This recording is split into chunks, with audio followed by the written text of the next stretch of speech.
తిరిగి బీసీఎన్ న్యూస్కి స్వాగతం.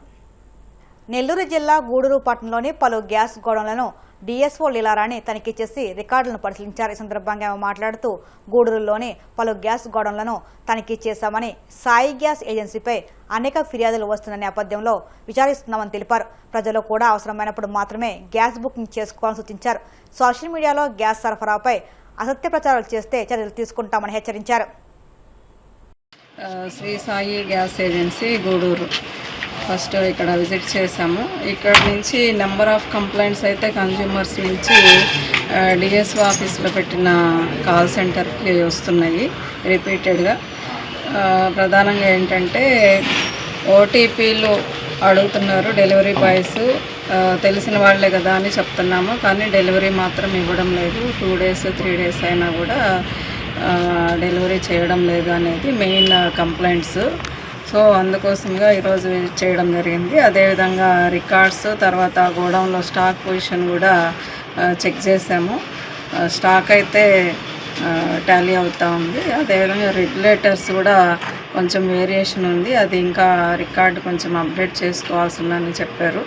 అది కూడా ఒకసారి మేము వెరిఫై చేస్తాము. ప్రధానంగా మేము కన్జ్యూమర్స్కి చెప్పేది ఏమంటే, ఎల్పిజి సిలిండర్స్ స్టాక్ అనేది సఫిషియెంట్గా ఉంది, ఎక్కడా కూడా స్కేర్సిటీ అనేది లేదు. అపోహలకి ఇదైపోయి ప్యానిక్ బుకింగ్స్ అనేటివి దయచేసి చేయకండి. మీకు అవసరమైతే మాత్రమే సిలిండర్ బుక్ చేయండి. ఇప్పుడు 100% రెస్టోర్ అవుతూ ఉంది. ఎక్కడా కూడా మరి డొమెస్టిక్ కానివ్వండి, అదేవిధంగా కమర్షియల్ సిలిండర్స్ అయినా కూడా ఇబ్బంది అయితే లేదు. కమర్షియల్ సిలిండర్స్ ఒక 5 days నుంచి కంటిన్యూస్గా ఏజెన్సీలకి డెలివరీ వస్తూ ఉంది సప్లై. అదేవిధంగా మరి హోటల్స్ ఇట్లాంటివి ఏవైతే కమర్షియల్ సిలిండర్స్ వాడేటోళ్ళు ఉన్నారో వాళ్ళు కూడా ఇబ్బంది పడాల్సిన అవసరం అయితే లేదు. మరి ఇట్లాంటి వాటికి సోషల్ మీడియాలో కానివ్వండి, తర్వాత ఎక్కడో చూసేసి వినేసి ప్యానిక్ బుకింగ్స్ అయితే దయచేసి చేయొద్దు. మరి అవసరమైతే మాత్రమే బుక్ చేసుకోండి. అదేవిధంగా ఇంకొక రిక్వెస్ట్ ఏమంటే, డెలివరీ బాయ్స్ ఎవరైనా కూడా మిమ్మల్ని ఓటీపీలు చెప్పమని ముందుగా మీ ఇంటికి రాకుండా ముందుగానే అడిగితే మాత్రం ఓటీపీలు ఎట్టి పరిస్థితుల్లో చెప్పొద్దు. ఓటీపీలు చెప్పడానికి ఎక్కువ టైం తీసుకోదు, 1 second or 2 seconds టైము. వాళ్ళు డెలివరీ ఇచ్చినప్పుడు మాత్రమే ఓటీపీ మీరు వాళ్ళకి చెప్పండి. అంతేగాని ముందుగా చెప్పేసి తర్వాత 2 రోజులైంది 3 రోజులైంది డెలివరీ ఇంకా ఇవ్వలేదు అనేది మాత్రము మీరు చేయొద్దండి దయచేసి. ఇప్పుడైతే ఎటువంటి ఇబ్బంది డొమెస్టిక్ సిలిండర్స్కి లేదు. మీరు బుక్ చేసుకున్న ఒక 3 daysలోనే మీకు డెలివరీ కూడా వస్తుంది. మీరు కనుక సిలిండర్ ఆల్రెడీ వాడుతున్నది ఉన్నా కూడా మళ్ళా బుక్ చేస్తే అది మీకు డెలివరీ తొందరగానే వచ్చేదానికి అవకాశం ఉంది. అలా వచ్చినప్పుడు మీరు ఎంటీ సిలిండర్ కనుక ఇవ్వకపోతే మీకు బుక్ చేసింది కూడా క్యాన్సిల్ చేసే అవకాశం ఉంటుంది. దయచేసి కన్జ్యూమర్స్ అయితే ఈ విషయాన్ని గుర్తుపెట్టుకోవాలి. ఎంటీ సిలిండర్ మీరు ఇవ్వలేని పక్షంలో మరి మీరు బుక్ చేసింది కూడా మళ్ళీ రిటర్న్ ఇవ్వాల్సి వస్తుంది, క్యాన్సిల్ చేస్తారు. పబ్లిక్ మాత్రము ఎవరైనా సరే ఎక్కువ డిమాండ్ చేస్తున్నారు ప్రైస్ అంటే ఇమ్మీడియట్గా మాకు టోల్ ఫ్రీ నెంబర్కి కనుక కంప్లైంట్ చేశారంటే మేము ఖచ్చితంగా యాక్షన్ తీసుకుంటాము. ఎవరు కూడా ఆ విధంగా ఎక్కువ ప్రైస్ పే చేయవద్దు. అమరావతిని ఆంధ్రప్రదేశ్ రాష్ట్ర రాజధానిగా పార్లమెంట్ ఆమోదించడం అభినందనీయమని బాపట్ల జిల్లా కలెక్టర్ వినోద్ కుమార్ అన్నారు. రాజధాని అమరావతికి చట్టబద్ధత లభించిన సందర్భంగా స్థానిక పురపాలక ఉన్నత పాఠశాలలో నిర్వహించిన వేడుకల్లో కలెక్టర్ ముఖ్య అతిథిగా పాల్గొన్నారు. విద్యార్థులతో కలిసి కేక్ కట్ చేసి బెలూన్లు ఎగరవేశారు. అనంతరం కలెక్టర్ మాట్లాడుతూ ప్రజా రాజధానిగా అమరావతిని ప్రకటించడం చారిత్రక ఘట్టమన్నారు. అమరావతి ఎకనామిక్ జోన్లో బాపట్ల జిల్లా ఉండడం సంతోషదాయకమన్నారు. చాలా విశేషమైన రోజు. గౌరవనీయులు ముఖ్యమంత్రి వర్యులు శ్రీ నారా చంద్రబాబు నాయుడు గారు గత వారం విశేషమైన అసెంబ్లీ సెషన్ చేసి అమరావతిని పీపుల్స్ క్యాపిటల్గా చేద్దామని ఒక ప్రత్యేకమైన సభని చేసి ఆ నిర్ణయాన్ని కేంద్ర పార్లమెంట్కి పంపిస్తూ అక్కడ కూడా దానికి ఆమోదం రావడంతో అధికారికంగా ఇది ఒక క్యాపిటల్గా పెట్టబోతున్నారు. దానికి ఈరోజు మనమందరూ కూడా సంతోషించాల్సిన సందర్భం. ఈరోజు ప్రతి స్కూల్లో మీరందరూ తెలుసుకోవాలనుకుంటున్నారు, అంటే భారతదేశానికి ఢిల్లీ అనేది 100 సంవత్సరం నుంచి ఉన్నది. అట్లా మన రాష్ట్రం 2 రాష్ట్రాలుగా విడిపోయిన తర్వాత మనకు ఒక క్యాపిటల్ సిటీ అని రావడం మన జీవిత కాలంలో గుర్తు పెట్టుకునే ఒక రోజుగా మిగిలిపోతుంది. ఈ స్కూల్లో టీచర్స్ వాళ్ళ పిల్లలకి దీని గురించి తెలియజేయడం, పిల్లలు కూడా ఇతిహాసాన్ని చదువుకోవడం, తెలుసుకోవడం, ఎంత ఘనమైన ఇతిహాసం పొందినటువంటి ఒక స్థలం అమరావతి. అది రేపు మన క్యాపిటల్గా ఉండబోతున్నది. అదే బాపట్ల జిల్లాలో చూసుకుంటే మనము అమరావతి ఎకనామిక్ జోన్లో భాగంగా ఒక జిల్లా ఉన్నాం. అంటే ఆంధ్రప్రదేశ్లో 3 అలాంటి జోన్స్ ఉన్నాయి. Visakhapatnam economic zone, Amaravati economic zone, Tirupati economic zone. So Bapatla ఏ ఎకనామిక్ జోన్లో ఉన్నది? బాపట్ల జిల్లా ఏ ఎకనామిక్ జోన్లో ఉంది చెప్పండి. ఎకనామిక్ జోన్లో ఉన్నది.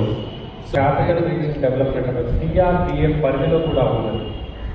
రాబోయే రోజుల్లో అమరావతికి నియరెస్ట్ తీర ప్రాంతం బీచ్ మన జిల్లాలో ఉంది. మీ అందరికీ కూడా శుభాకాంక్షలు తెలియజేస్తూ మనం అందరూ కూడా దీని గురించి తెలుసుకున్నాం. ఇప్పుడు నలుగురికి తెలియజేద్దామని కోరుతూ మీ అందరికీ సెలవు తీసుకుంటున్నాను. ధన్యవాదాలు. జై హింద్. ఏలూరు జిల్లా భీమడోలు ఆరోగ్యమాత ఆర్ఎంసీ చర్చిలో గుడ్ ఫ్రైడే ఆరాధనలను విశ్వాసులు భక్తి శ్రద్ధలతో నిర్వహించారు. అర్ధరాత్రి నుంచి ప్రార్థనల్లో పాల్గొన్నారు. ఫాదర్ ఏబియన్ 12 మంది శిష్యులు పాదాలు కడిగి యేసు చూపిన వినయానికి ప్రతిజ్ఞగా నిలిచారు. ఫాదర్ టోనీ దివ్యబలి నిర్వహించి పాపాలని ఒప్పుకుని సత్సంస్కారాలతో జీవించాలని సందేశమిచ్చారు. అనంతరం భీమడోలు గ్రామ వీధులలో సిలువ మార్గం నిర్వహించిన విశ్వాసులు సిలువను మోస్తూ ప్రార్థనలు చేస్తూ ఊరంతా ప్రదర్శనగా తిరిగారు.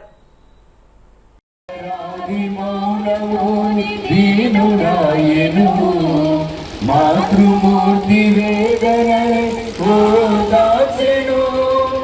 అపవాది అహంకార మనచి వేసెను, అపవాది అహంకార మనచి వేసెను, భగవాను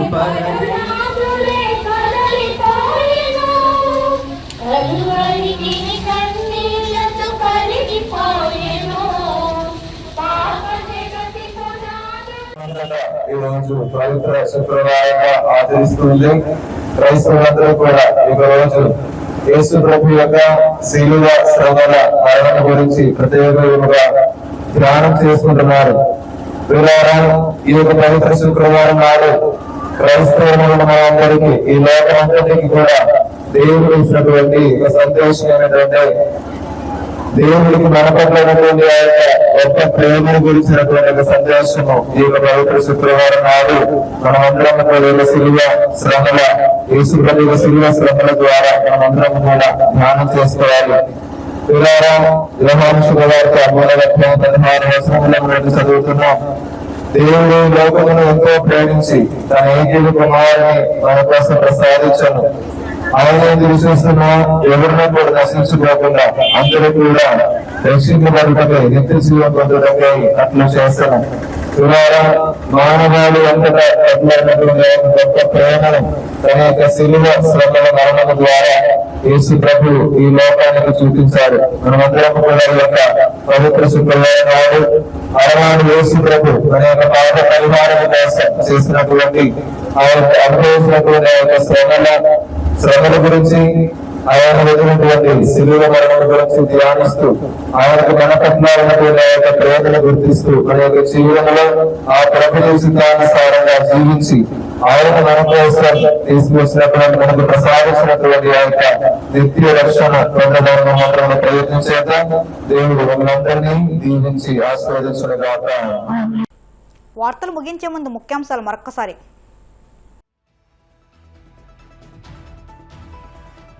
రాష్ట్ర అభివృద్ధి, పేద ప్రజల సంక్షేమమే లక్ష్యంగా కూటమి ప్రభుత్వం ముందుకు వెళుతుంది.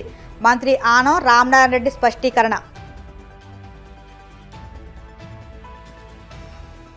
వైసీపీ మచిలీపట్నం నియోజకవర్గ ఇన్ఛార్జ్ కృష్ణమూర్తి పట్ల అనుచితంగా వ్యవహరించిన సీఐపై తక్షణ చర్యలు తీసుకోవాలి. మాజీ మంత్రి పేర్ని నాని డిమాండ్.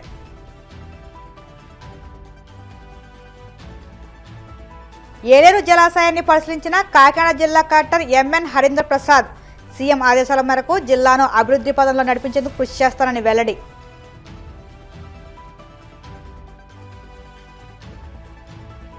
గోవింద నామస్మరణతో మారుమోగిన కోనసీమ తిరుమల వాడపల్లి వెంకన్న దర్శనానికి పోటెత్తిన భక్తజనం. ఈ వార్తలు ఇంతలో సమాప్తం. మరిన్ని వార్తల కోసం BCN digital YouTube channel, Facebook పేజీని ఫాలో అవ్వండి. అప్డేట్ వార్తల కోసం ప్లీజ్ సబ్స్క్రైబ్.